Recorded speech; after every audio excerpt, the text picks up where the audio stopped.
donna, a tutte le donne del mondo, mentre un'altra l'ho dedicato alla poesia stessa. A te, femmina.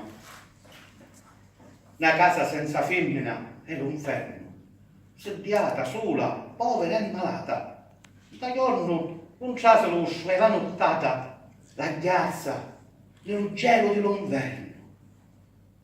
È messa senza l'ostia consacrata, un bastamento senza più comando, gettata allo sciavento e va affonnando, è una battaglia persa e disperata.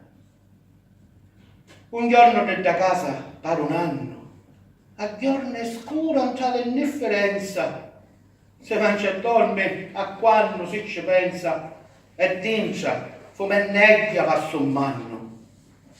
A nuca, avevo più riconoscenza per sta creatura che la tiene additta, sia femmina e sia sempre beneditta e venerata sia la sua presenza.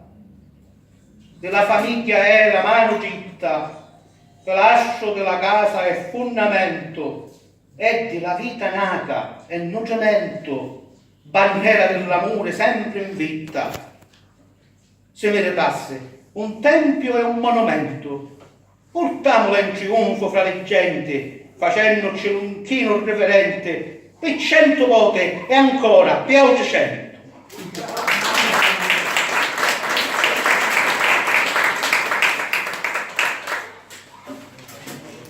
Come un rosa,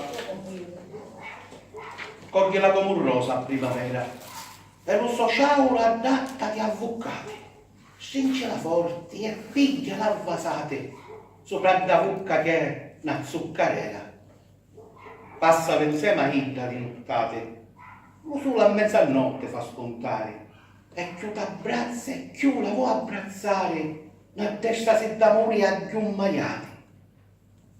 Amala più che poi lassati amare, dentro l'amplesso fatto di parole, che solo Ida tiene nel cuore, perché sono così, tu puoi volare.